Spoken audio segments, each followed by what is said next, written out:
Welcome to the No More Late Fees podcast. I'm Danielle. And I'm Jackie, and we're just two best friends and ex-Blockbuster employees rewatching some of the best and worst movies from the late 90s and early 2000s. This week, we're talking about the 2001 Mariah Carey movie Glitter with our guest, Dana Smith. Welcome. Thank you. Thanks for having me, ladies. We're so happy you're here. Yeah. I'm happy to be here. And I've been following you guys for some time now. And it's really great to finally chat with you guys about my favorite subject, Mariah. For those who can't see, of course, she's wearing a Mariah Carey t-shirt from Rainbow. Beautiful. Thank you.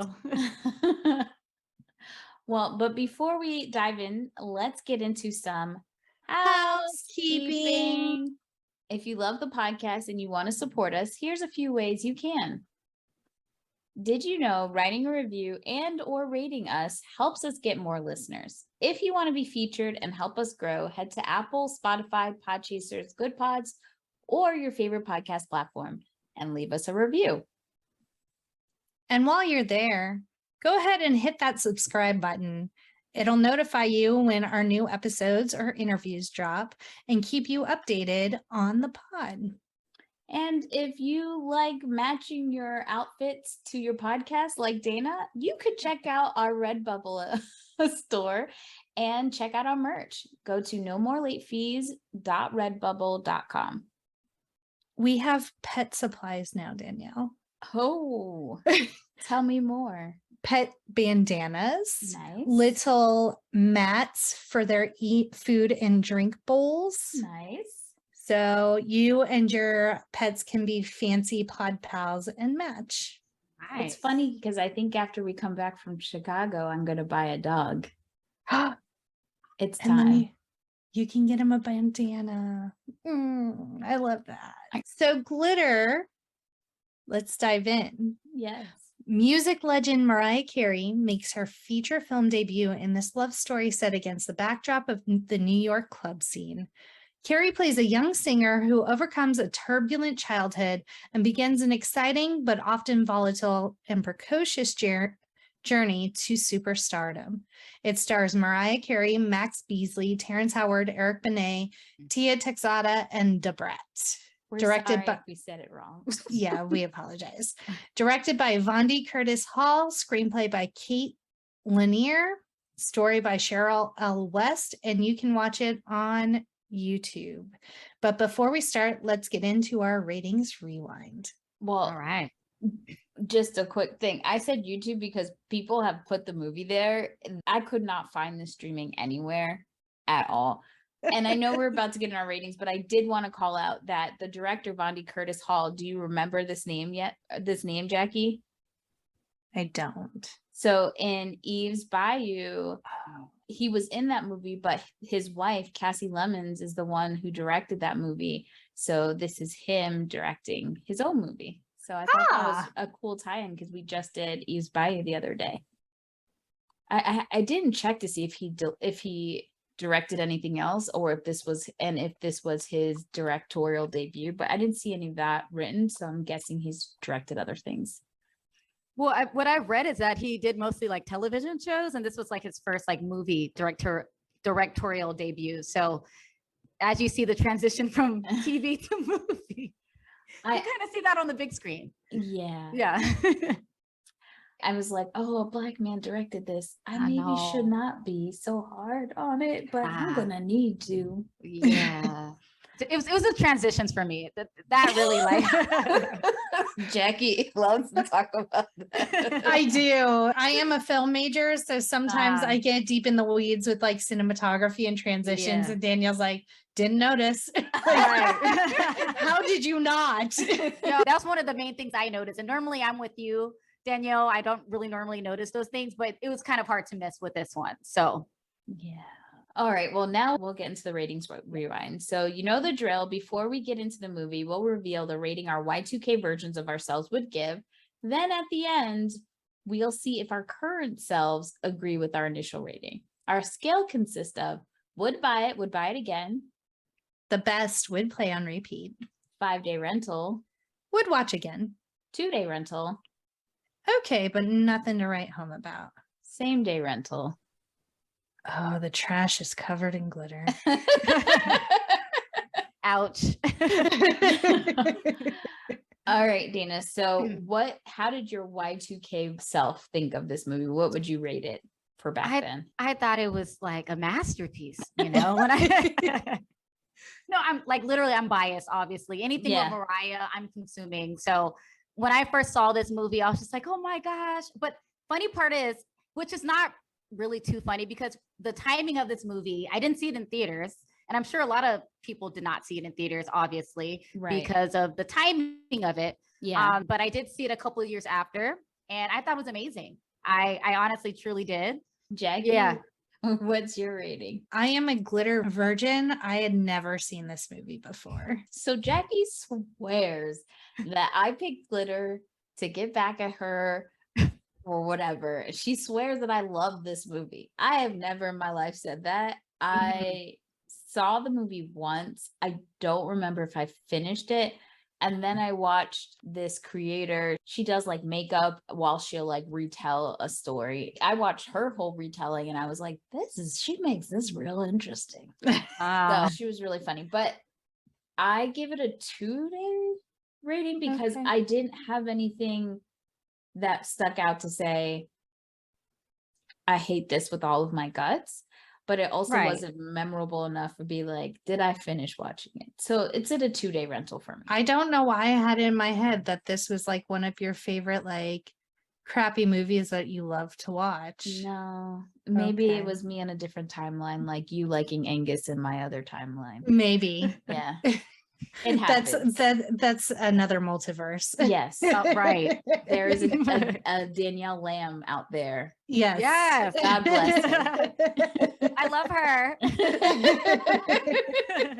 Where are you? Tell us about the box office, Danielle. Oh, okay. So I just want to say, to build this story out, the way that we're looking at these box office numbers are like this. This is how I've always looked at glitter. Danielle is holding her hands very close together against Like, her face, like a little narrow. Yeah, like she's got horse blinders on. Right. I always just thought that this movie was a stinker, didn't do well. That was the story that was told to us. It had a budget of $22 million and it only made $5.3 million. Glitter was released in the United States on September 21st, 2001. On its opening day, the film grossed an estimate of $786,000 plus in about 1,200 theaters. On the first weekend of its release, Glitter was the 11th highest grossing film, grossing in an estimated $2,414,596. By the second week, the film dropped 61.1% on ticket sales, ranking at number 15 on the box office. So pretty much it had like not a bad first week, and then all the lambs went. Yeah, and then it just plummeted. So to take my little blinders I had and start to open them up a little bit, you learn that this movie came out at the worst possible time ever. I have to believe if this movie had come out at any other time, it might have done better. It might have made more of its box office back. It came out, the soundtrack of this movie came out on 9/11. Yep, on 9/11, which is insane. And this album is it's the lowest charting album for Mariah ever. Yeah, it was seen as a flop. Yeah. Prior to this, Mariah released Rainbow, right? Yeah. I didn't have a glitter shirt, so I'm wearing the rainbow. But prior to this, that was a commercial success.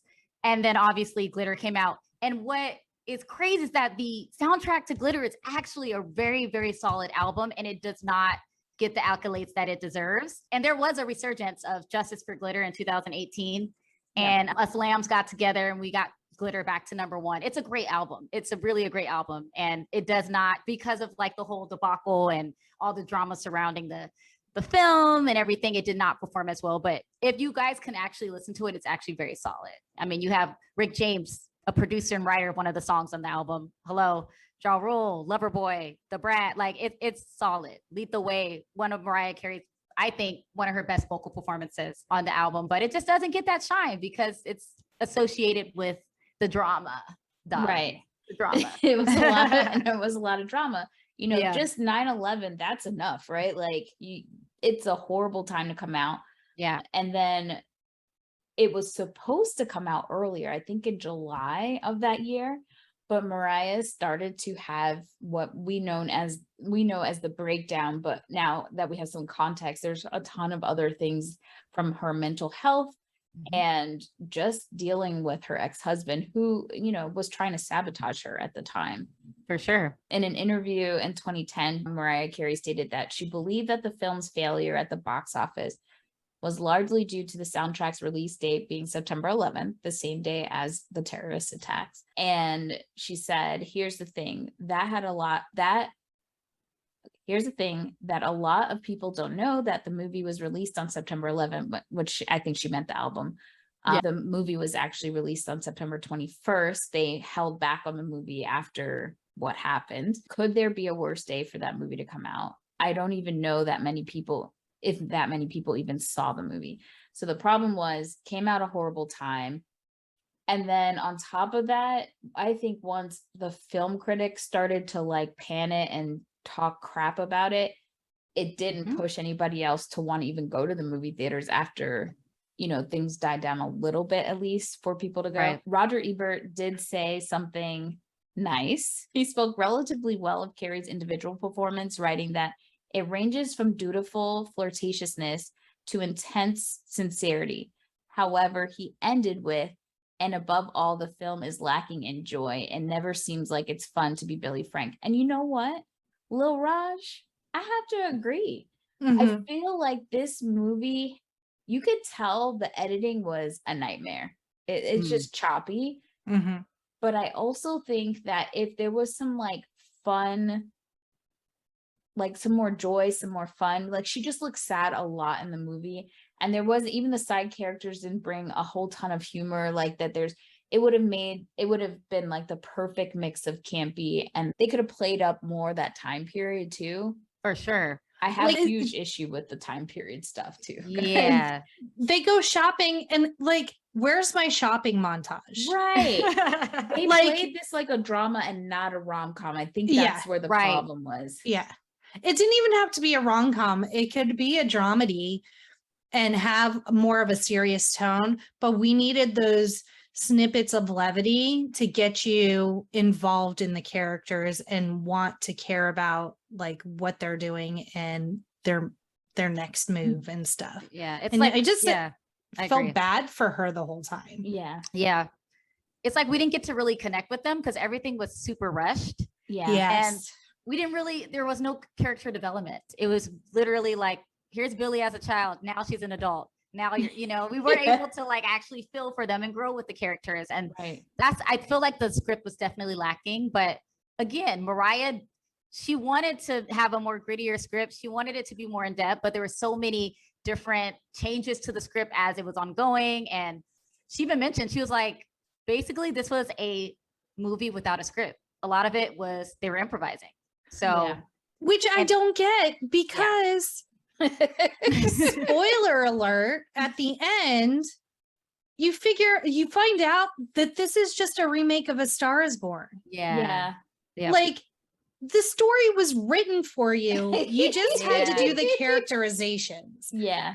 Like, and then like the only version of A Star is Born that I have seen is Lady Gaga's Star is Born and Bradley Cooper. And that, like, I have not had a movie affect me that way in a long time. Like I sat there for like days randomly just thinking like, poor Bradley Cooper, like he was done wrong. Like I was just like thinking about it because so well done and you were so invested in the characters.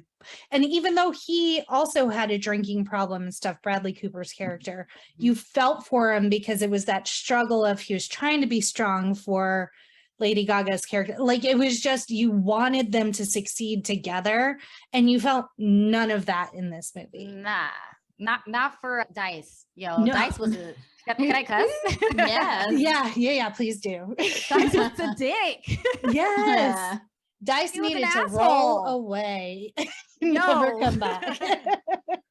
I just think that what either they could have leaned into more was like the levity that you were talking about, Jackie, or they could have gone darker into the griminess that is the music industry. I think they barely touched the surface.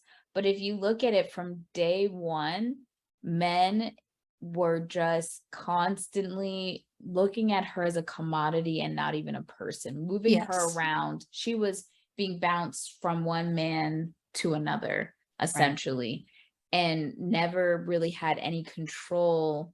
It just showed how quickly she became a part of the machine without her even noticing. Like everything happened so fast and so quickly they got control over everything. They distanced her from her friends, and they started distancing her from Dice, even though he was holding her back. Yep. So let's get into glitter, Jackie. You ready? Okay. Oh, come on, Jackie. I was just like thinking I'll probably need some help because I tried to take good notes, but obviously I am not the expert here. Neither am I. Same, no. But before, one thing I did miss was, if I took my blinders off, if one thing was September 11th, the other thing was her mental health. And what led to the mental health breakdown was the sabotage that was happening behind the scenes with her ex-husband, Tommy Mottola, who was he the CEO of Sony Music? I want to, can we look it up? I believe he was a CEO, but I don't know. Let's see. He's the evil man, pretty much. He's an evil man, a part of Sony. And so she had been trying to get this movie, or this idea of the movie, which she probably didn't know was A Star Is Born, I guess.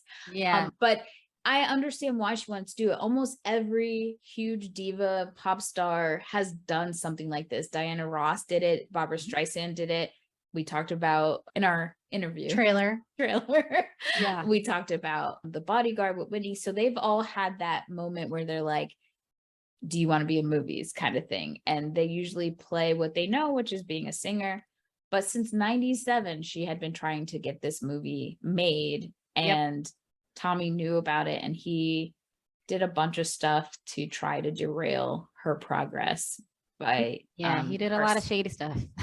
Well, do you want to tell us just a bit of what he did? Yeah, well, like you said, it was supposed to come out in 1997, and the original title was supposed to be All That Glitters. And due to business arrangements and things going on, she had to postpone the movie later on in 2000, 2001. But Tommy Mottola, finally, she was released from his kind of control, and he's a control freak. So he's like, if I can't control her, directly, I'm going to do it indirectly through glitter and what she has going on. So basically, with the soundtrack, there was a firecracker sample that Mariah was going to use, and Tommy Mottola heard the song, and he was like, we need to get J-Lo on the record. We need to get J-Lo with the sample and put it out before Mariah does. So basically, she came out with I'm Real, not the one with Ja Rule, but the original I'm Real, using that sample.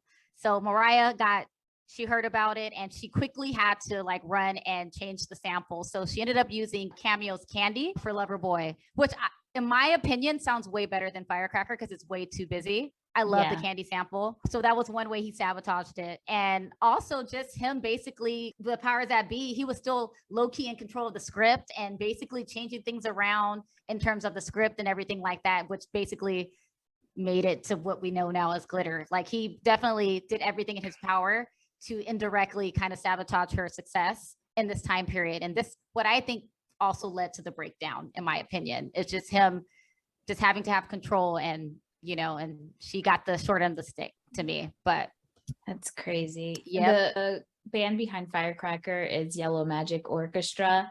Yes. Before we get into the movie, let's talk about some debuts.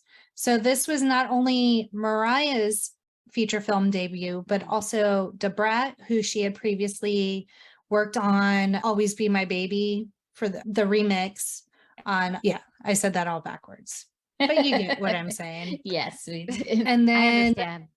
thank you. And then also Padma Lakshmi's debut. Mhm. I totally forgot or didn't know she was in this movie, and it was super weird. I was like, what's happening right now? She plays Silk with a Y because I watched it with the captions on because Yeah. it makes me hear better. Yes. So yeah, so quite a few why can't I talk? Feature film debuts. And like Danielle said, she was hospitalized because of an emotional and physical breakdown. And then later on in about 2018, she revealed that she was diagnosed with bipolar when she was hospitalized. Mhm. And so, what Mariah has to say about glitter in her 2020 memoir, The Meaning of Mariah, she said it was a collision of bad luck, bad timing, and sabotage. And then she added that she was really inhibited for many reasons by the acting coach. And I think it's so interesting that what happened to her and her breakdown, not only just, discovering or being able to realize that she, needed additional mental health help, but I think it's just something we don't talk about enough in the industry, some of the pressures and stresses that happen, and especially in this time period, how quickly so many people out loud called her crazy or Yeah. Mhm. having a meltdown, like just very derogatory terms that as I feel like, especially for women, that was way harsher than when men would have those kind of blips and easily could have a Definitely. comeback, and it was just so not easy. Like she says, this movie and all the fallout of it followed her for so long. Like it Mhm. took so Yeah. long to shake it off, and only now is it turning around that it's finding a home with people, because I don't even think they opted to release this on DVD right away. I don't think that it got a DVD release properly, or something happened. It said instead of releasing the film on DVD, 20th Century Fox surrendered the rights to Columbia Pictures, and they distributed the film outside the US, and it only made 5 million worldwide. So I feel like I remember like it being available for rent at Blockbuster, but I know there are DVDs. I just feel like something Yeah. happened, but that what you said was what it was. And Yeah. to reference back to what I was saying, it's the podcast is Things Gay People Like Things gay pod, people like. and he's a huge lamb. Yeah. I hope I'm not misgendering him, but he was saying that he but he broke down the whole controversy. Yes. He does a great job. Yeah, he Yeah. did. He did a really good job on Firecracker by Yellow Magic Orchestra. Yep. So I found And J-Lo stole it. So I'm J-Lo stole it. not gonna say J-Lo I stole don't it. know her. I don't know J-Lo either, Mariah. And I don't want to say that she stole it, but I do know that Tommy, I want to give full blame to Tommy. Yeah. Yeah. And how he used J-Lo J-Lo. wanting to have a music career.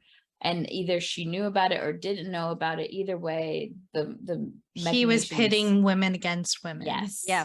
Yeah. And So- also he found out that Mariah, there's a song called If We on her Glitter soundtrack, which is an amazing song, by the way. And it's with Ja Rule. So he got heat of, she's working with Ja Rule. We need to get J-Lo with Ja Rule. So basically that's how the remix of I'm Real came about. It's because he heard Mariah was working with Ja Rule. So he basically was getting all these little tidbits and it's like, I'm gonna get her back. And basically the way he did that was through J-Lo. So through different avenues.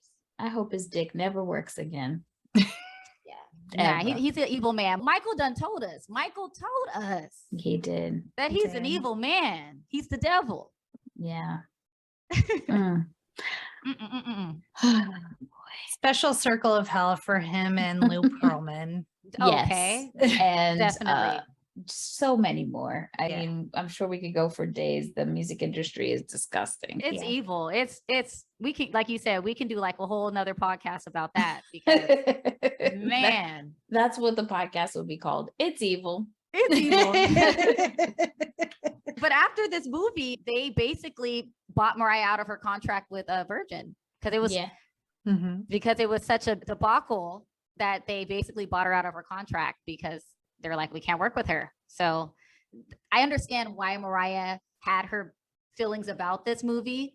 In her book, she mentions that for the longest time, she didn't want anyone to bring it up. So they would just say the G word. They would just say G, but you're not allowed to say glitter around her or else she'll, she didn't like that. So it wasn't until like many years after, especially like I said, the Lambs got together in 2018 and we made it positive. We're like, yo, justice for glitter. And it wasn't as bad as a movie as everyone made it seem. It was just the powers that be. It was sabotage, it was timing, and the script. We're going to blame the script as well. So I want to see Script's not great. no, not great.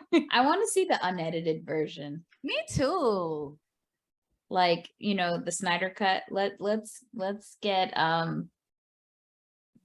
I don't even know if we would call it the director's cut, because let's get the Vondi cut. Yes. The Vondi cut. I like it.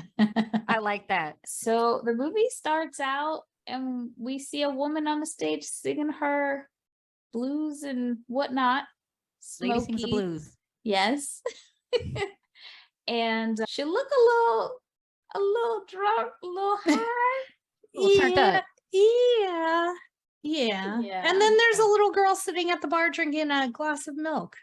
Right. 'Cause that's the 70s. Right. And so mama can't remember the words. So what mama do? She calls for her little girl to come up on the stage. Don't worry, y'all. She know how to sing just like her mama, she says. Right. And Whoa, drunk again. and we realize that this is little Billy, and she's singing with her. She's singing the songs, very Mariah-esque notes Yep. going It's, on. it's more, I believe it's Mariah's voice, right? And they just dubbed it or it did a higher had to be, pitch. because I was like, where'd they find this little white girl? I know she was Nah. white. Yeah, definitely. I mean, they did a great job casting. I thought she looked pretty She looked spot on. Caucasian to a me. little bit. Really? I don't see no mix in that one. But that's just my opinion, y'all. Okay, all right.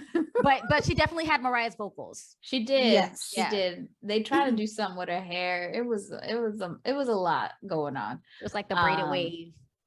Yeah, but Yeah. mama got fired. Yeah. Yeah. Because you can't put kids on the stage, can't have kids at the club, can't be getting high on stage, all the things.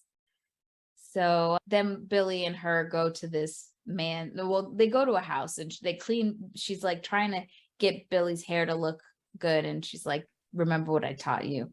Right. They I get want to to know what this she house. what is she talking about? I want to know. Remember what? This is the Right. problem with the script. What were I y'all got- talking about? I got a little nervous. I was like, oh my God, is she gonna sell her child? Because again, couldn't remember a thing. This white man comes out and he's like, I told you not to be here, bitch. He didn't say it like that, but he said, you're not allowed to be around here. And we find out it's Billy's dad. He has a heart. He's a good man. He's got values. Yes. He was looking to give a few coins, but then said, you know what? You could take the whole wad, Take it all. but don't come back here again. You heard? Yeah. Yeah. I would love to have known more about the father, more of the dynamic Yes. between the mother and the father, but we didn't really get that. And I am Nothing. assuming Billy is named after Billie Holiday, Mm. but Ah, it's never confirmed in the movie, but like it tracks. It does. And I would like to say, if we wanted to fix the movie, we could have Oh, said, Okay, Danielle. here we go, buckle up.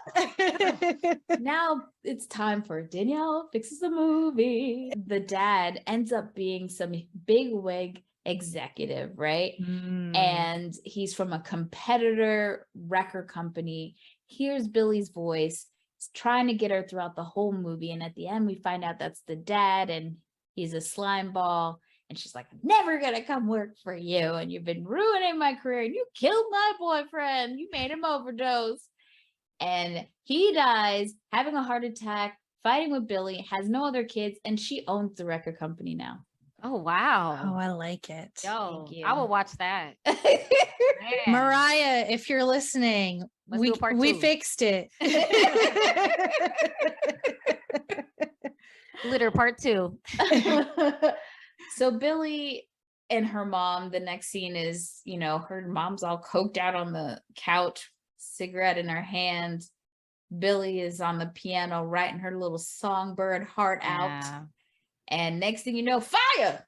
Get out the building. Yeah, mama burnt the couch on fire and started a fire in the She burned the whole house down. building. Yeah, Yep. she fell asleep with the cigarette lit. So then CPS is involved.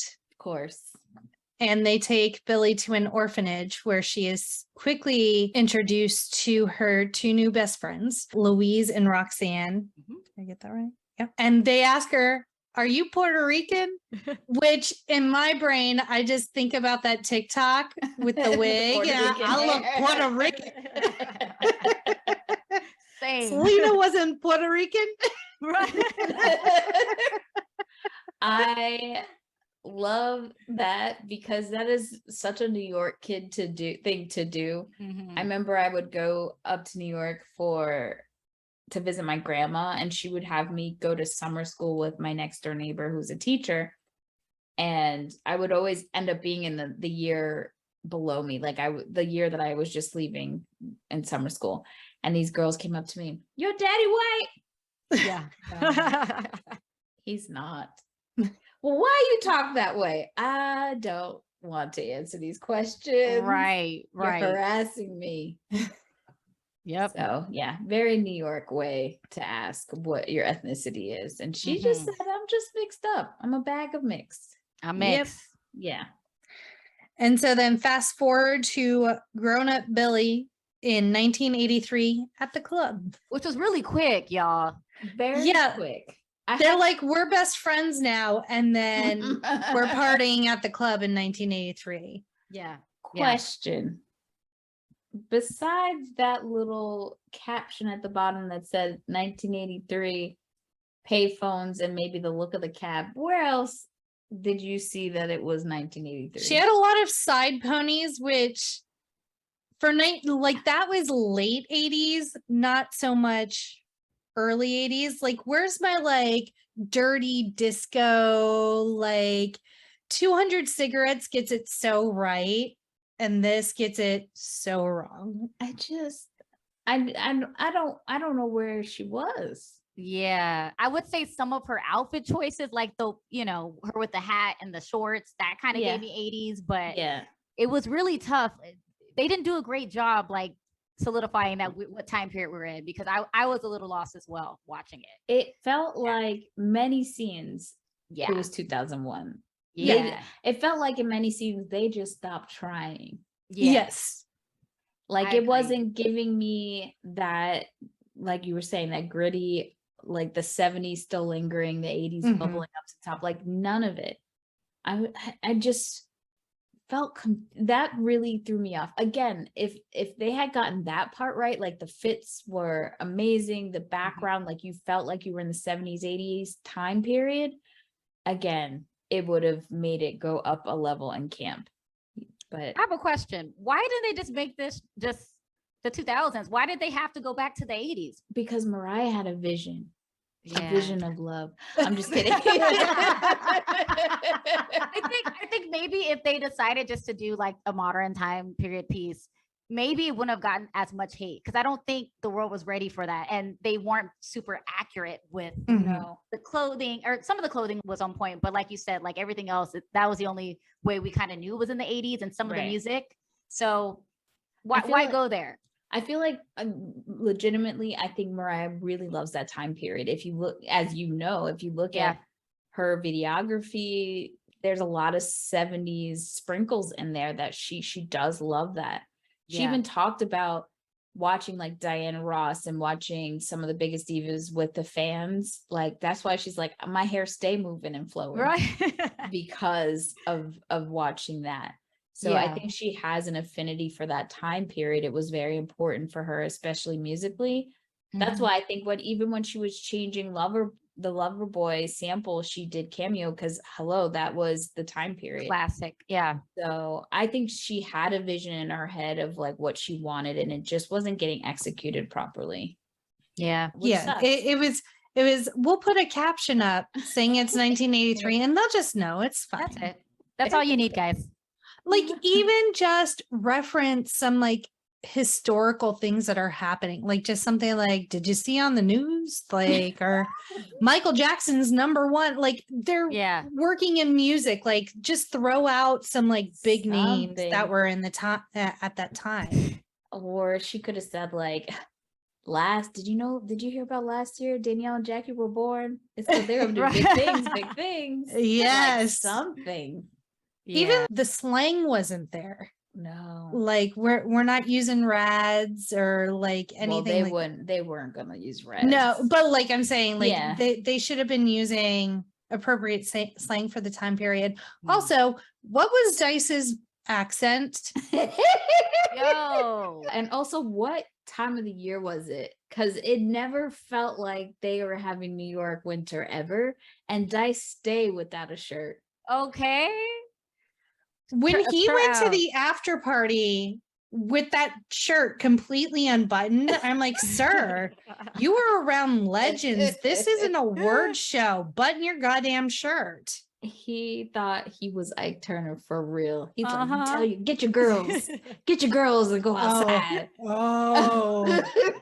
I was like, He was And it- wilding out, man. I'm He- telling you. he Yeah. was, and it was such a switch too. Like, Yes. it wasn't flags. like it wasn't a gradual thing. It went from nice guy to Ike Turner real quick, Real quick. And then back. and then back. Mhm. That was confusing. It was. It was. And if you want to make a likable character and you want us audience to kind of connect with someone, that's not the way to do it. No, Like we No. weren't feeling it. You don't call the friends fat ass, and then what else did he call her? Okay. big mouth or shut mouth. your mouth or Ro- something. he called her roach something, roach bag. Roach. Oh, Roach yeah, bag, he yeah. was really holding It those. was- Yeah, that was harsh. It was bad. I and was I'm- uncomfortable. I'm not talking to that hoe again. You want to stay in the car with your man? Don't be knocking at my Well, door. And the way she Okay. stayed in the car was like almost like she was in like this severely abusive relationship, and like he's gonna kill me if I leave. Right. But it wasn't that. Mariah, why you lying to us when you tell us this movie wasn't kind of autobiography, like an autobiography? Yeah. Because clearly he was Ah. Tommy. That was a good connection. I didn't even think of it that way. Okay. Yeah. Yeah. Okay. Because he made her. He even told her that, like, I made you. Yeah. You're the reason why you're in this position. It's because of me. So Right. that's a good observation. Yeah. Yeah. You can't tell me this wasn't an autobiography. Makes Just- sense. Quito. Yeah. Loosely, loosely. Loosely based Yeah. on true Allegedly. events. Allegedly. So going back to the beginning, we skipped ahead. Yes. We meet Terrence Howard's character named Timothy, Mm-hmm. and he is a record producer, and his Gosh. girlfriend, played by Padma Lakshmi, is this pop star Silk.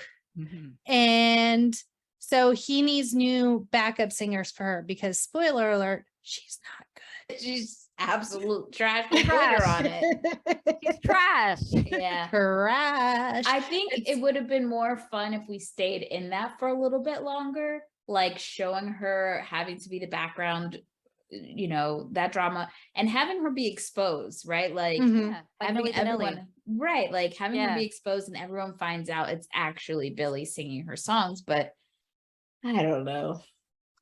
They go right into the story. So like from one scene to another, it's she says no at first. Her friends convince her to say yes. We get to be backup singers for Silk. To the recording studio, Timothy, that is his name, right? Yeah. Okay. Timothy realizes real quick, man, Billy got some pipes on her. Turns Silk audio all the way down. Turns Billy's all the way up. And all of a sudden, it's a Milli Vanilli situation Mm-hmm. that everyone's just okay with. And I can't imagine her ride or die is Luis and Roxanne standing for him just using her vocal for Silk. Yeah, there's not a scene where she's like, wait a minute, what the hell? It like there's no like if they had dove into that story a little bit where he kind of told her, hey, yeah, we're using your vocals, but I'm gonna get you a deal. We do this for a little bit. Like there was nothing. It was just like everyone was fine with it. Yeah. It was super weird. And the girl didn't recognize that those were not her. She thought she sounded great. Yeah. I don't think she really cared. She kind of gave Timothy the look, like, you're still the star, baby, you know, and she kind of gave him the wink. And then she was okay with it. It was just like very just like we kind of went over that, and it was just like we're here and we're happy about it. So we didn't really get too deep into it. And I think that it would have been cool if they had, you know, Billy saying like, here's a song, I need you to record the demo of it. And then having the girl claim it as her own song or whatever, because that happens in the industry so much all the time, where the background singer is still left on the demo tapes. Ashanti and J-Lo. Girl, I got a friend who's gonna kill me. I'm so scared. She gonna be on my ass about this J-Lo slander. Sorry, Bria. But you know what? You go ahead. I stuck up for J-Lo as much as I'm going to do today. No, look, I don't hate on. Look, I'm not a hater on J-Lo. I'm just stating facts. That's it. I'm just stating facts. Ashanti recorded. What was it? Is it not I'm Real? What is it? What song was it? Oh, Ain't It Funny? Ain't It Funny? That song. Okay. So Ashanti, that was originally her song. She did the demo. Somehow it got into J-Lo's hands, and people say that it was stolen, and J-Lo came out with it. And if you listen to the background vocals, it is Ashanti. It is not J-Lo. So she's like a repeat offender. That's all I got to say. It's not. That's it. So now we're back at the club. Yeah. Silk and the backup dancers are performing. And so Timothy gives the DJ the tape of the vocal tracks. So he's playing it, and he very quickly is like, this is not her. Like, in what world is this her? He hears it and he's like, I didn't know you could lay it down like this. And he doesn't go in there trying to figure out who's actually singing. He gives her the credit. And everything would have been fine had she not been a little bitch. 100%. When the photographer comes in and says, hey, let's get a picture with you and the background singer, she's like, no worries about them. It's all about me. You don't need them. And as they leave, Mariah's petty ass, which I love, turns around and sings all them vocals. And then DJ Dice is like, what? I'll do the head again. Yeah. And that's when he realizes, bye, and goes and finds Billy. And so he tells her, they're ghosting you. They're using your vocal tracks for her. And she's like, I don't know what you're talking about, blah, blah, blah. And then he's like, well, let's prove this real quick. And so he does like this weird kind of rap battle. Just highly uncomfortable, shoving the mic in people's faces and making them sing. But this was a real thing that they used to do at the clubs. And this is one of the things that I felt like they could have dived into a little bit more. When rap was big, the MC wasn't the big person. It was always the DJ. And that's how, like, when hip hop was starting, like, it was the focus was the DJ was the star. And the MC was the hype guy, the side guy, whatever. But it was the DJs that would go to the club. Radio guys and DJs were it. If you wanted your song to hit, you had to get DJs and radio guys to play your shit. And so they had like all the power. So they would do all the stuff. This is how people would go to the club, because that's where all the A&R people were. That's where all the artists were. Everyone was trying to get their name out there. So I felt like those scenes actually felt more authentic than some of the other shit we saw.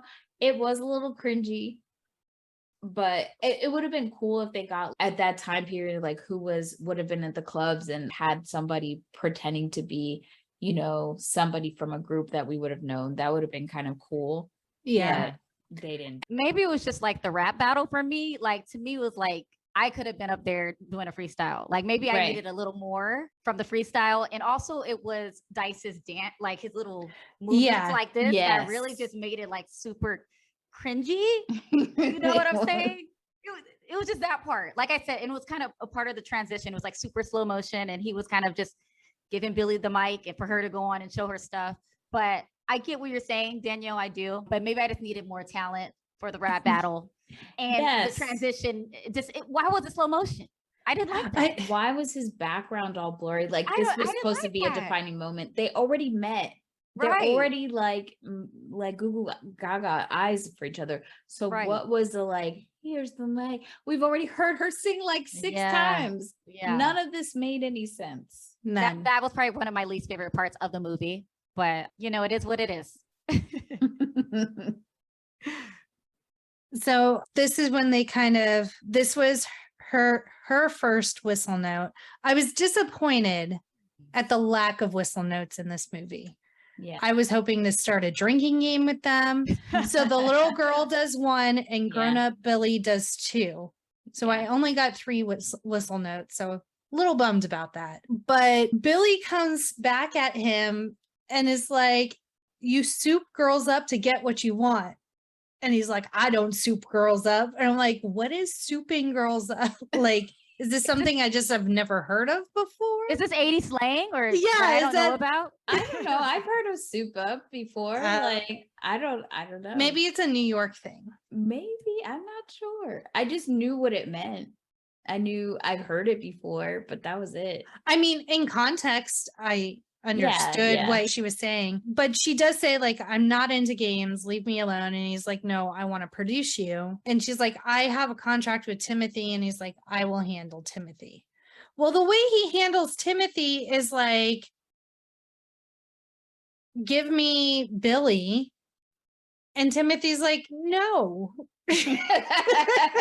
And so then Timothy's like, fine, you can buy out her contract for $100,000, which Dice agrees to. I don't know if it's a gentleman's agreement with a handshake, if there's paperwork signed, I don't know.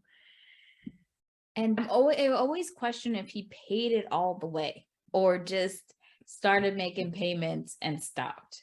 It's not clear. Yeah. It's not clear at all. Well, he doesn't pay it because that's why he goes after Billy. Timothy goes after Billy later because he defaulted on his payment. And later on, he's like, yeah, about that, I'm just not going to do that. Like Dice literally tells Timothy that. He says, you hungry? You got food in your fridge? Right. Then you all right. Like, what kind of bullshit is this? I don't know, but like Billy, the first thing she should have done after she got money was to make sure she looked at her paperwork. Like whether your boy said that he got it or not, you need to look at your career and who like owns you, I guess, because that's what this seems like. Yeah. The record company. Yeah, it screws you up. Everyone gets those really bad record deals. They don't look at the paperwork. They don't look at the fine print. And then they end up getting screwed over in the end. Like we've seen the TLC story. We've seen like what happens to these groups. And that actually is not that out of the ordinary to just get a really bad contract. And it happens to a lot of people. So yeah. But we didn't see her sign anything. So that was the other thing.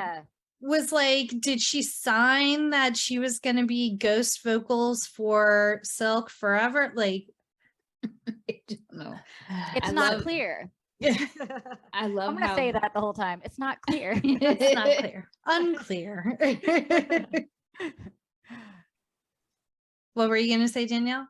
I love how we got the term ghosting in 2001 in a totally different context and it didn't catch on because not enough people saw glitter. Right. Now we could have been saying it back in 2001, but we weren't saying it then. Glitter was ahead of its time, guys. Come on. It was. And so they go to, is it the same club? Is it a different club where all the DJ, it's a different club because there's a different DJ. But one thing that's interesting is when Terrence Howard's character tries to get Billy, she's just like flat out no, and she's pieced. It's not till her friends say like, let's give him a second chance. But with this guy, she's very flirtatious. She's way more open. And I kind of like that about her, that she was really guarded about her craft. She knew her worth. why she was like, hell no. But then she gave in to that guy, and then she quickly was like, you gotta find me, which in the 80s was fucking hard. So I think he did have to find her. We had no But social media. yeah, no social media. So, but I just thought it was weird that she was so much easier with him. But I guess because she liked him, she thought he was cute. I don't know. Who knows? Sorry, go ahead. It just was sitting in my head. You're good. So now they're at the other club. He walks in. Obviously, he's friends with the DJ. She's like, the record execs are upstairs. You need to go talk to them. Someone from CMZ is here. And that's kind of what Dice had promised Billy. Like, I'm going to get you this huge record deal. You're going to play Madison Square Garden. Thank you. I was like, Carnegie Hall? No, that's not the one. Definitely, it's not Carnegie Hall. So as they're walking up, you see these record execs talking. There's other girls walking up, handing them demos, all of that. But then like the DJ is kind of eyeballing them. And as they get close to the exec, she starts playing Billy's song. Yeah, and pretty much, yes, the song was like, oh, okay. But when they saw Billy, like sliced meat, pretty much, they were like, oh, yeah. They were looking her up and down like a Yeah. piece of meat. Yeah. Yep. And that's what it felt like. This movie felt so dirty in the sense that this poor woman was just literally handed to a bunch of different people. It was weird. I couldn't imagine. I'm so glad I'm not talented with that gift. Thank you, Jesus. But that's how the industry is. That's what they do to these women, you know? Yeah. Which is really sad. So sad. Yeah. So now the execs are like, you got yourself a deal. So now she's in the recording studio. Is that? So yeah, she signs with them. Oh, yeah. They're recording a new song, some new songs. And then like Dice, she thinks they're going out to celebrate her getting a record deal. And he shows up. She's getting ready. Her friends are all like, this is a date. Right. Like, you're going on a date. She's like, it's not a date. It's just dinner to celebrate, blah, blah, blah. And then he shows up, like, obviously with a limo paid for by the record company. They go to this really fancy restaurant and he gives her a single rose. And she's like, gotta ask you, why are you giving me a rose? I love that about her. I love that she calls him out on shit all the time. And he needs it. Yeah, I just like that about her. You know, she seems very innocent if the side ponytail didn't give you that hint. But she also has some grit to her. But one thing that, like Mariah Carey said, is that this movie had way more grittiness and they edited it out and they changed it. It would have been more dramatic, apparently. Yeah. She even says that it was like more geared towards 10-year-olds. There was a lot more grit in sex, drugs, rock and roll, and they made it like super innocent just to open to the masses so we can reach a younger audience. But it was supposed to have that grittiness and that dirtiness that you get from some of these type of movies, but we're lacking that. But I really wish we could have seen it in that light, but this is what we have, unfortunately. But and so after that, and she does point blank ask him, is this a date? And does he really answer her? He says no. If it was a date, you would know. Yeah. But then what was up with the red rose? Right. He's a trickster, I tell you. There's like, this is red flag number 2 or 3 at this point. Right. Yeah. They're going back home and then he's like, oh, I just want to show you something. And she's like, you're just trying to get me into your apartment. Yeah. He's like, give me 5 minutes. Give me 5 minutes. She's like, I'll give you 3. And it took him 3 to get him to make out. And then they were doing the nasty. But she was the one who initiated the kiss. That's what he made her think. See, this is how it happens. Leia. No. You guys forgot. He played the marimba. What is it called? Not the xylophone, but the marimba. The marimbas. Marimbas. Okay, so he started playing that. It was that point where she kind of looked at him and gave him the eye, and that's what kind of like, okay, you could get it. Yeah. At that point right there. Because he was showing her, like, I'm a producer, but I think it's really important that you play instruments. And he does, he mentions Quincy Jones a few times in this movie. And Quincy Jones is a very prolific producer, but he's a very talented artist as well. Like he can play multiple instruments. So I did see how she was like, whoever wrote the script brought him up and kind of weaving that into this guy's character as well. Right. And also in real life, he's a professional percussionist and musician. So they were able to tie that in. Yeah, he's gone on tour with like Jamiroquai, Phil Collins, all kinds of people. And I have a 90s connection with him. He used to date one of the Spice Girls for 3 years. Yes. Let's guess. Okay. Yes. And it was during this time too, during 2001. They dated for 3 years. Mel B. How did you know? Just had a feeling that he Scary liked Spice. He liked a little swirl. Yeah. Yeah, boy. Yeah. So when I was doing my research, I was shocked. I was like, oh my gosh, like this is such a great connection. But he said it ruined his career. He said that because everything was so focused on that it kind of like shadowed like his acting capabilities in some of his roles because he was on all the front page papers about him and Mel B. But I mean, I would have loved to have been connected to that. Like, come on. Yeah. Oh, yeah, I'll hitch my wagon to Mel B any day. Shit. It should have me. So they end up sleeping together and she's like, I don't really do this. And he's like, I can tell. I could tell. Bitch. Her reaction was so sweet though. Wasn't it? She's like, she just like snuggled with him. She was just like, oh, like it was just like she's like, really? You know, and he's like, I'm just messing with you. Like she did have that lost look, like, what's happening?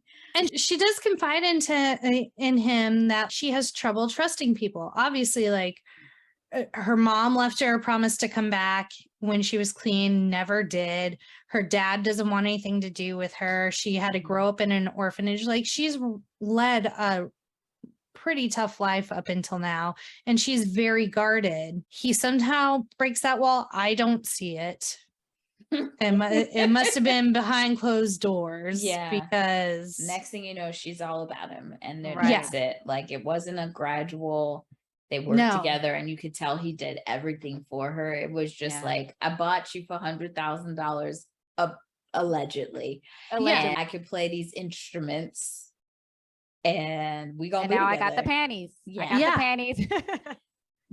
We go together now. Yeah. Yep. Yeah. His next song is 3 Minute Panty Dropper by DJ Dice. And now there's a scene where they're in a taxi cab going somewhere and they hear her song for the first time. And so it's a really awkward scene, but it's kind of like how you would react if your song was on the radio. Like he's like, stop the cab. She jumps out. She's like, I need a dime so I can call my friend. So he's like giving her a dime. And then he's like, pull over to the cab. Like it's very chaotic for a second, but I kind of like that. It wasn't like, pull over and she gets out and just like calls her friends. So it was like it was one of the only scenes that actually had like energy to it. Yeah. Yes. It was endearing. You felt that that connection there. And we needed more moments like that throughout the film, and we didn't get, too many of them. Yeah. And then this is the first scene that I noticed, at least, that she had the silver paint streak affixed upon her body. Gosh. Yes. What silver thing streak? Okay. I saw a silver thing on her body at one point, but that was it. In every scene, and it's always in different locations. It's either on the front of her shoulder, the back of her shoulder, like somewhere on her upper torso area. Yeah. I looked it up because I was like, what is it? Because at first, when my brain wasn't thinking 1980s, I was like, oh, those like silver and gold temporary tattoos were all the rage in the early aughts, but this is 1983. I don't know why that's there. So did we find out why? Yes. Because I noticed it throughout the movie too, and I was wondering what is that? And they never explain it. No. Oddly enough, I didn't question a thing. Oh man. So her makeup artist made this choice, and his name is Christopher Buckle. Christopher with a K. Shout out to Christopher. Yeah. Woo! I love him. And he said the slash of silver is her fighting for individuality and empowerment, and it's kind of like her war paint. Okay. Well, it would have been great if they explained that in the movie. Yes. Right? Because I was, as a viewer, we're wondering, why does she have that strip of paint on different parts of her body, on her arm, throughout the whole entire movie? Because that was one of the questions I had. Like even when we get to the music video scene, which I think is soon, Yeah. like even if she had like, okay, you're ready to go on set, and she picks up like a paintbrush and is like, and they're like, why are you doing that? She's like, I need something that's me. So just, it could have been Something super sprinkled quick. in. Yeah. I agree. Because So- that was never answered. But maybe in the unedited version, the Bondi cut, maybe we could have gotten that. Yes. We need the Bondi cut. Give us the Bondi cut. Wow. And so now, like I said, she's doing the music video. She's full glam. Her friends are her backup dancers. They're like talking about her ethnicity. Is she white? Is she black? She's just exotic. Like she is a commodity at this point. That's all she is dollar signs for them. And then she has a silver bikini on, and she has this silver wrap over it, and they're like, you need to lose that. And she's telling Dice, like, I'm uncomfortable, you need to tell them, like, I'm not doing that. And then the director's just yelling, we need to see more breasts, because obviously I have the hiccups all So then they're like, we need new backup Right. dancers. They nix her friends, just shove them out of the way, and then bring in these 4 dudes they have war paint all over them. Yeah. I don't know what kind of dancing they were doing. It looked like tribal dancing in a way. And they Yeah. awful, and they didn't have any colorful outfits on, and If it I'm just not was mistaken, they just had black shorts on. yeah, Black shorts super and no weird. shirts and just the tribal paint. I Yeah. do love the scene though, before they tell the girlfriends they have to go, that they are I'm gonna be honest, they're horrible backup dancers. Oh yeah. When they say, oh, we choreograph this and I do that, but when they were like trying to coordinate what moves they were gonna make, it was hilarious. Also to see Brat like doing that scene of her shaking her ass is hilarious. Like this. Because before that movie, pretty much Brat, her whole attire was always just kind of like very loose fitting clothes and baggy, and you know, I never saw her really in a dress or a skirt or something like that. So this was a departure from that, but it still had the Brat like swag about it. So it was just like, y'all are not fooling me that You're we're not fooling nobody. and any of this, and that your backup dancers. Yeah. No. But you know, the Brat is Mariah's best friend, so she had to throw her in the film, and I thought the Brat did a pretty good job just being herself. She did. She didn't do bad. I just was like, but y'all, Mariah. Let's talk. Mariah. I know. Come on. Yeah, I just love their friendship. I really do. I do too. Also in this scene, we meet her new publicist. And her publicist's assistant.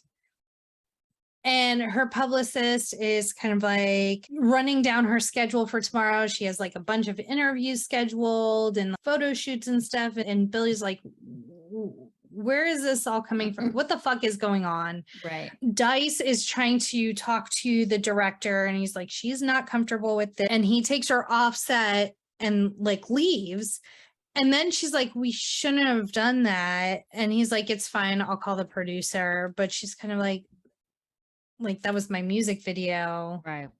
Like, I just wanted you to talk to them and say I wasn't comfortable wearing a bikini. And then that scene kind of just ends. And then she's with her friends, and they're upset because they're no longer the backup dancers. And so Billy is like, well, let's go shopping, because she has this fancy new like Amex card. And that's all we get of that scene. Jackie is so we get the really gold mad. outfits. Yeah. Gold. Yeah, we should have gotten a shopping montage. We definitely should have. There are tropes for a reason. We fucking like them. Yeah. That's why they're tropes. Yep. They're must-haves. Spice World had one. Yes, it did. And it was epic. Epic. Like it was a shame that we did not get a montage set to an upbeat, poppy, Oh, Right. Mariah, just it would have been Having so lovely. A movie with Mariah Carey and her fashion sense and not having a montage. Yeah. Just That was the loss. it was an L for sure. But maybe it's in the Bondi cut. Bondi cut, come through, come through. So now we're back in the record studio. She's still trying to talk to Dice about like what's going on and stuff. Publicist shows up with headshots and she's like, this is what they were able to get before you left. Something in here will work. She calls Billy a street urchin, sassy, sexy, slutty thing. That is only okay for a gay man to say to me. Yeah. That's the only way I wouldn't find that to be an insult. It's weird. And then doesn't Dice call her a porn star or something like that? Yeah, he says Titsy, it. the porn star. Oh. I'm sorry. That's what, What? strike 4 or 5? What is that? I'm mad Jackie wrote this shit down because she said, oh, I'm gonna write down. I That was it. paused for the street urchin, sassy, sexy, slutty thing. And like Yeah. Ken was on the other couch, so he couldn't see me writing. And he's like, what happened? Why aren't we watching the movie? I'm like, I'm writing this shit down because the audacity this woman just had to call Billy this, and then immediately followed up with Titsy the porn star. Yo. Those are fighting words. I'm sorry. At that point, I would have been done with his ass. Jackie's new segment is called the Feminist Records. Dear Diary. Dice does say he wants the reshoot. They're way too sexy, obviously. He has been very vocal about his opinion. And the publicist is like, no. And then she proceeds to tell Billy, I'm going to completely change your look. I hate jeans. You're never wearing them again. I hear that. I am an avid jean wearer, so that hurt too. me to my core. I do like jeans. I don't really love wearing pants if I don't have to. I don't mind jeans, but if I could wear a skirt or a dress, that would be great. No, I'm a total jean girl. I'm so comfortable in jeans. I actually feel uncomfortable when I'm in a dress. Really? me too. Yeah. This is when Timothy catches up with Dice. Oh, Timothy. Saying I need more money. Yeah, but he's in his house, isn't he? Oh, is this when Billy is putting the groceries away and then Timothy is in the house? Oh no, maybe this is they just pass each other at the record studio and he's like, where's my money? And Timothy's like, That's right. He's even nice about it though. He says, I'm gonna need some more money. That's all he's like. He doesn't, I was surprised that he wasn't like, give me my money or something like that. It was more like, and I need more money. This is expensive. He didn't even start off with that. He was just with his girl and the new backup singers. The new singers. That's right. Yeah. He was nice about it. He was. Yeah. And then He was this nice. is when Dice showed his true colors and he said, You hungry? Do you got food in your refrigerator? I want to take that clip and send it to all of my fucking like who has my mortgage, the light bills. You hungry?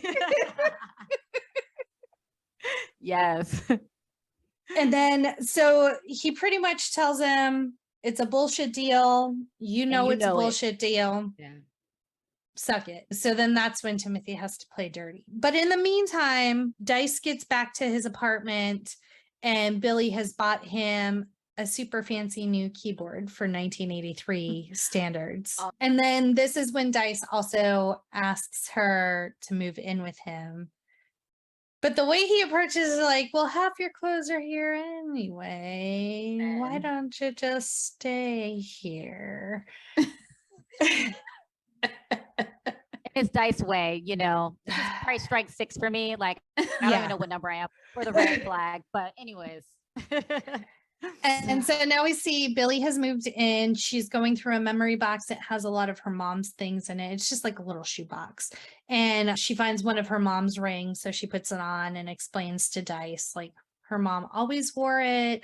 And she has this recurring dream that she's on a huge TV show. She sings a song they used to sing, and her mom is watching and realizes it's Billy. And the look on her face is like she wishes she had never given me up.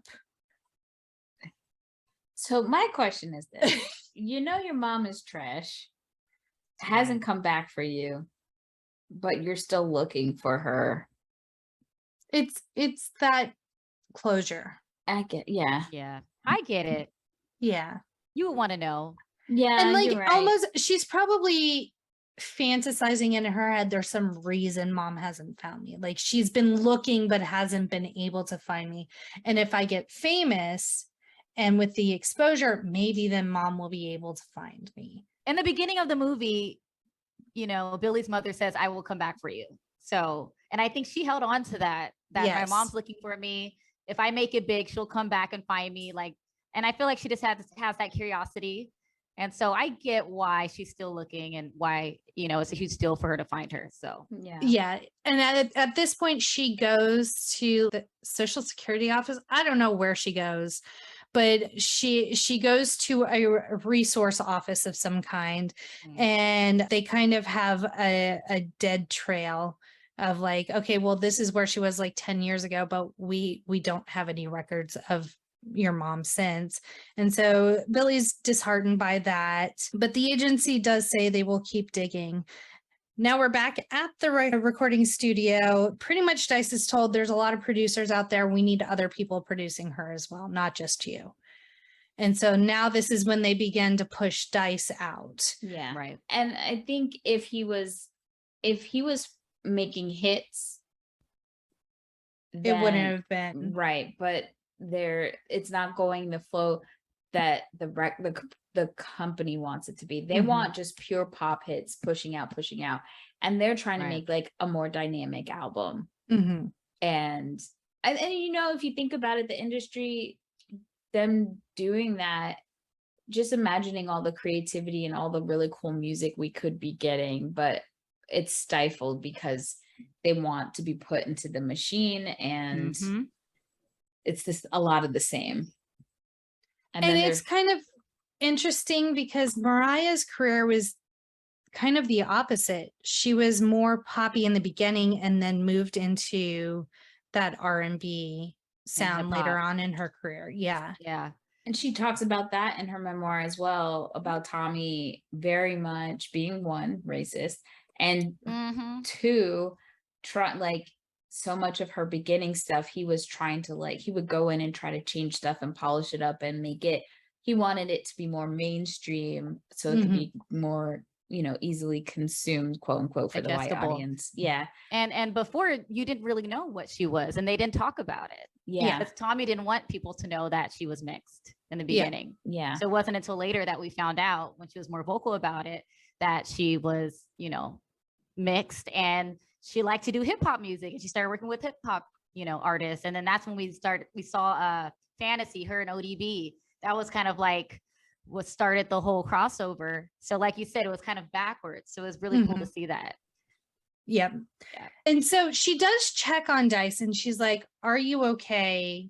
Because like, I don't want this, but they're telling me I have to do this.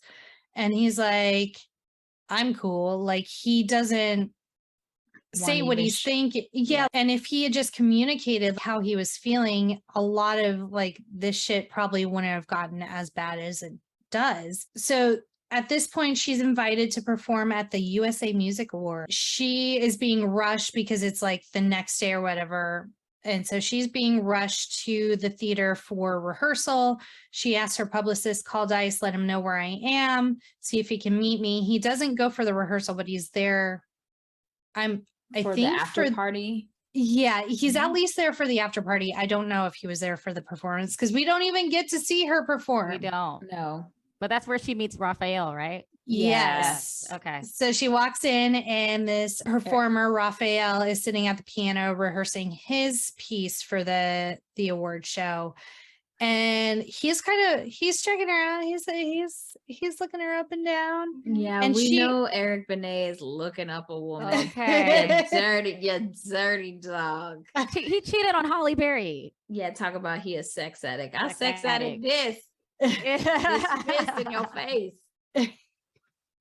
But yeah, And so- And Sorry. Billy recognizes just I feel like in this scene, she's more recognizing his talent. Like Yes. he's an excellent piano player and singer, and like the wheels start turning, probably like, hey, we could actually probably collab. And if they want me to go this route, this is probably not a bad person to hitch my wagon to.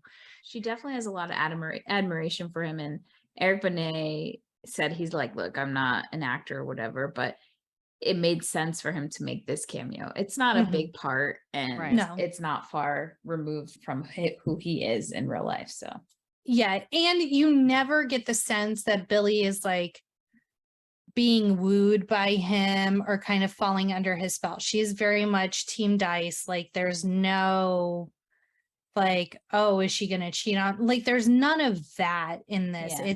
It's strictly professional with the two of them. And then this is the scene that we talked about at the beginning where he shows up, he's completely wrecked at the after party with the open shirt, and they're in a limo going back to their house, I guess, but the friends are in the limo too. And this is when he tells Roxanne to shut her mouth and Roach bag. yes, Fuck he's you, in Dice. his full Ike Turner bag Yeah. in this scene, Ugh. but doesn't quite pull it off very well either. Like No. it doesn't feel believable, and it's just like icky that, oh God. But her girlfriends have some class, and they're like, we're not standing for this shit. So they ask the limo to stop, and they get out, and they wait for their girl to get out, and she Yeah. just is looking like, but I love him though. Right. Please. and they're like, Understand. we don't need this, and they walk off. So now they're home. She's crying, and he comes in and he's just like, I'm sorry, baby. And she's like, okay. Yeah. Well, she asked him like, why are you being like this? Yeah. You know? And I do like this scene because they are communicating with each other. Mhm. Finally. Yes. He apologizes, and she says, I don't like this XYZ. Mhm.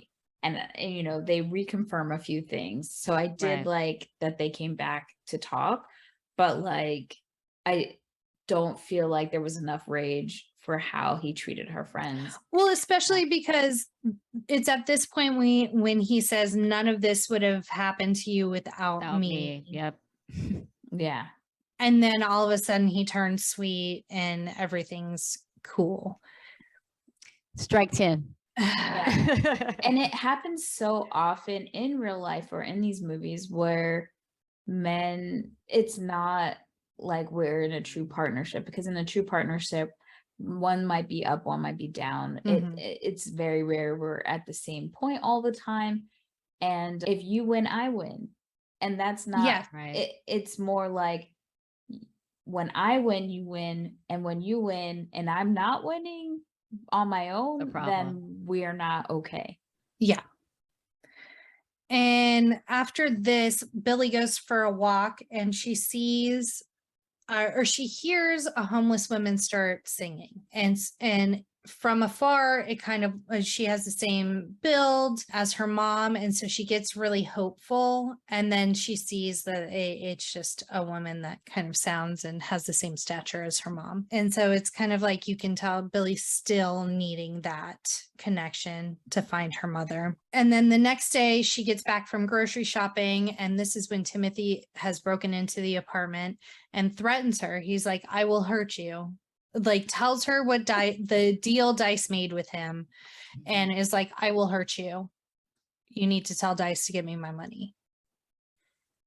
And so she's like, what the fuck? Goes and confronts Dice about it. And Dice storms out. He's pissed that Timothy has done this, and he attacks Timothy and puts him in the hospital. but the popo was there quick. Like he didn't even get right? more than 3 licks in before the cops are there. Some lady yelled. Yeah, I see. My only issue with this, well, not my only issue, but I feel like at this point, okay, if you haven't gotten a lawyer, you Yeah. should have gotten one by now. Yeah. Yeah. Don't you think, Dina? Like, come on. Oh yeah. Again, And- I want to see the Bondi cut because there's just so much missing that we just know in the Bondi cut that we're getting We that want- like epic shopping scene, and Yeah. she lawyered up somewhere in the Okay, movie, something. and they cut it. They cut it. That's what They it cut is. it. Because our girl couldn't be this dumb with Yo, this. nah. I agree. So he gets arrested and Bring shame to the family. brings shame to the family. The record team, they're like, yo, this dude gotta go. The We're liability, so yo. tired of this. Right. And so she's gotta go bail him out of fucking jail. And he's still acting up after he gets out of jail. And it's a wrap. She's like, I can't deal with this shit no more. Yep. I'm out of here. Finally. Yes. Yeah. So You should have she- did that way in the beginning, but you know. way faster. But she leaves him, and it seems like they're both living their separate lives, but it shows you're seeing them both yearn for the other one. Mhm. Mhm. He writes, I think it's called A Melody for Billy. So he composes some music for her. She's writing a song about him during this montage. And then so the night that he attacks Timothy, she's supposed to be on a late night show. And y'all, this bit of acting with the teapot, did anyone notice this? Because I rewound it and made my What husband happened? watch it. She picks up a very obviously empty teapot. It looks like a little girl playing like tea party and dramatically pours nothing in a cup, opens up the sugar bowl and pretends to put sugar cubes in the cup. Again, nothing is actually happening. And I'm just like, Oh man. did they not think we know? At least do the sugar cubes. Like, I'm sure, like something. I did notice. I actually did notice that. I actually didn't notice it either. It went right over my head. But Well, I will highly have to recommend just go back and watch that scene because it is a treat. Oh man. But it's funny because this is the sabotage Mariah was talking about from her acting coach. Oh yeah, they were probably like nailed it. And I'm like, this looks like a 4-year-old. They were steering her wrong. Tommy was Man. paying that acting coach Oh, on yeah. the side for sure. It did my girl dirty. Yes. 100%.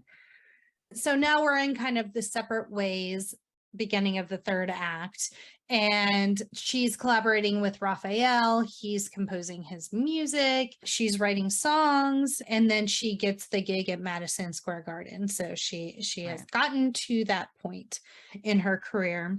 To his dream, because that's what he promised. Like Yes. she didn't have it. That was like he's gonna get her to Madison Square Garden. Yeah, And so of course she's thinking about him a lot because of this. yeah. And as it gets closer, she tries to call him and his machine picks up. So she hangs up, but it seems like he was waiting for her to leave a Ain't message. nobody got time for this bullshit. Jeez. And then she goes over to his apartment, sees the melody that he wrote for her, and she kisses the sheet music and like leaves a little like heart B and then leaves. So he comes home and he She also sees left him tickets to the show. at Yes. Madison. Yeah. yeah. So he comes home and sees this. So there's hope. Hope is alive. The door is open. The door has cracked open, and then we see him walking, presumably to go to the To the show. concert. Yeah. Yeah. And Timothy steps out of a car on the street and shoots him dead. But Yeah. he like tries to square up with the dude. He's like, "Oh, you back for more?" Right. And he gets so close. That gunshot was He must have shot him again because Point blank. It was like blank. point blank, just in his shoulder, like in his this. shoulder. But I'm Yeah. like, that I don't know if that would have killed him. I guess unless nobody got to him fast enough. Maybe he Yeah. double tapped and we just didn't see it. Yeah. Or maybe he hit an artery. Yeah, maybe. Oh, yeah. maybe. But Again, it's not explained. So not explained. Homeboy, We need what the is- autopsy report for Dice. Bondi, Right. Bondi cuts got it. Now we have a shopping montage. We have an autopsy report. Yes. And then we have, what was the other thing? I already forgot. Lawyer. So She many- lawyered. Oh up. yeah, yeah, and she lawyered up. There you go. Yeah. So he's So- shot dead, and now the door is closed. Yes. Forever. And as Billy is going on, she sees the TV news report that he has been killed. But the show must go on. It's so So- fucked up because one of the A&R guys or somebody said, "Hope she's not with him." Right. And she walks in. I'm telling you, these little side comments, like The shade. Oh, wait, can we talk about, were they writing the same song or the same melody at the same time? Unclear. Is that like just not implied, or right? What, Danielle? Allegedly? Yes, I don't think know. that's what was happening. Okay. And in the Bondi Cup, for sure, I It know has we it. get It has some to clarification. please. 'Cause Yes. that's what it seemed like. Like they were both writing the same song at the same time. when Yes. They were on the same wavelength. He was Yeah. writing the melodies, she was writing the lyrics. the lyrics. Yeah. Yeah. Music and lyrics. Yes. It's unclear. Very unclear. But yes, Jackie, the show must go on. Go on. But then she gets on the stage and she doesn't say, "Hello, New York," or anything. She's like, you never know when you're gonna lose somebody. Right. That's it. Don't know. Don't take anyone for granted. Yeah. You never know when you might lose them. And we'll never get a chance to let them know. Or something to that effect. At least say, like, guys, some really sad news. My boyfriend, he dead. But Right. I came Producer out here dies. for you. But it just was like, you never know when you're gonna It was very vague. And then she just throws up her hand. And is like, stop the music. Yeah. Because the band is like getting ready for the first song, like playing the Because ain't intro in the nobody background. gave them a memo. No. And I'm like, what are you doing? Did we do this in rehearsal? I don't know. I mean, I went for a sub. I don't know what's going on. I gotta stop music now. What the fuck? Right. You know what? I get paid. And she sings the song she wrote in the melody of Billy Yeah. that Dice composed. Wouldn't it have been nice if she was singing it somewhere out, like in the middle would have been like DJ Dice, Dice, Dice, Dice, Dice, Dice, Dice, Dice, Dice. Or like we've Some type had of so many, tribute. yeah, we've had so many like weird transitions and stuff and weird like soft lenses. Like maybe just a mental reel for her of all the times he was being Yes. sweet to her, something other than just Yeah, her standing on stage singing the song for 3 minutes. definitely.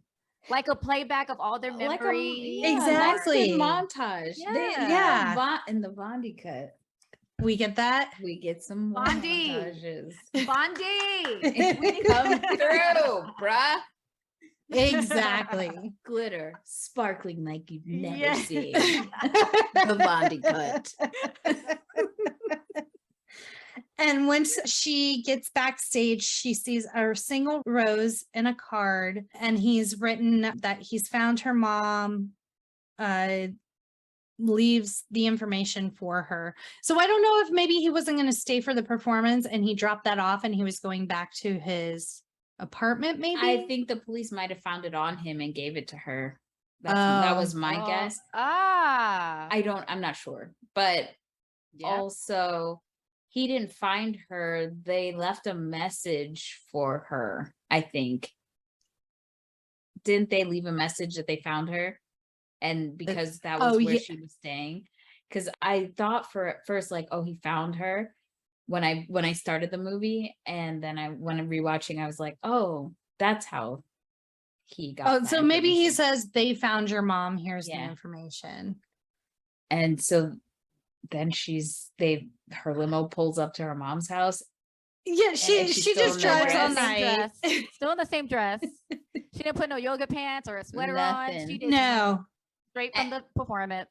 And then she embraces her mom, and she's just crying, and it's a very poignant part of the movie. And at this point, Ken turns to me and says, that girl's going through a lot right now. Yes. Yeah, it feels like we never get a chance to breathe. Like, No. we don't get to soak it in. It's just like the weight is on. You know what? All the marketing and everything made it seem like it was going to be fluffy and fun, and it was not. Even the name of it. Yeah. Like, why is it called glitter? Like, I get from the perspective of like all that glitters, but once that title kind of fell away, like name it something completely different. Yes, Yeah. Billy does the blue. Yeah. because Billy had it rough, man. She did. It was pretty And that's how the movie ends, and that is glitter. I mean, I would have Jesus. loved to know more what happened afterwards, but we don't Right. know. It just pans to the sky, and then that's all we get. She gets the record company when her daddy dies. Oh, In the Bondi cut. In The the Bondi Bondi cut. the Bondi cut. I love Oh, we did it, girls. We did it. it. We We did did it. Yay. All right. We So made it through glitter. God help us. Before we get into our current day rating. All right, Yes. Dina, if people for some reason did not listen to our episode before, why don't you tell them Yes. how to find you on social? Yes, you guys can find me on TikTok and Instagram. It's the same handle, THADANADOT, the Dana Dot. And you Love guys it. can find me there. I do a lot of fun content, your boy bands, your Mariah Carey, your Lamely stuff, and just throwbacks and nostalgic 90s and 2000 stuff. So check me out. And as always for us, you could check us out at No More Late Fees on Instagram, Facebook, TikTok, Twitter, YouTube. So Dana, we'll start with you with your present day rating. Oh man. Well, after all this and all this analysis and kind of seeing this as an adult, it definitely was a little tougher to get through. I'm not going to lie. And I'm a huge Mariah Carey fan, and I will always love her. And again, the soundtrack is the business. So if you don't like the movie, just listen to the soundtrack and it will save everything. But I'm going to give it a 2-day rental. Okay. So it's not bad. It's kind of in the middle just because I am a lamb and I just like to see Mariah Carey on the big screen. I love seeing her. And honestly, she's a great actress. I thought she did a great job with what she had, with the script she had. She didn't have a lot to work with. Little script that she had. Or a little script that she had. So she's mesmerizing. I love watching her on screen, and I do love the music. So I'll give it a 2-day rental as the present day Dana. Jackie?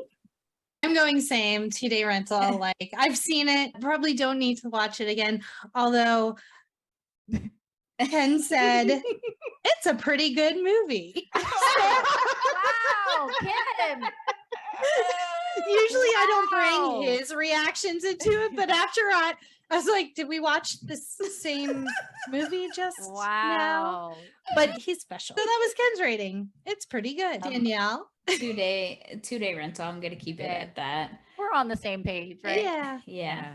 It was, it had its moments. It did. We've seen worse. We have. Lord knows that we have. Okay. And I feel like if I had some alcoholic beverages while watching this, it could be a fun movie to Right. joke around with. Or take a shot every time we needed a Bondi cut. Yes. That would have been fun. Well, if you have an opinion you'd like to share, hit us up at our quick drop 909-601 NMLF 909-601-6653. You can also twat us at the Twitters or leave a voice message at our Anchor FM for our international listeners. And like I said, lambs, please don't come for us. But if you would like to leave some encouraging or favorite moments feel free to do that. You could be featured on a future episode.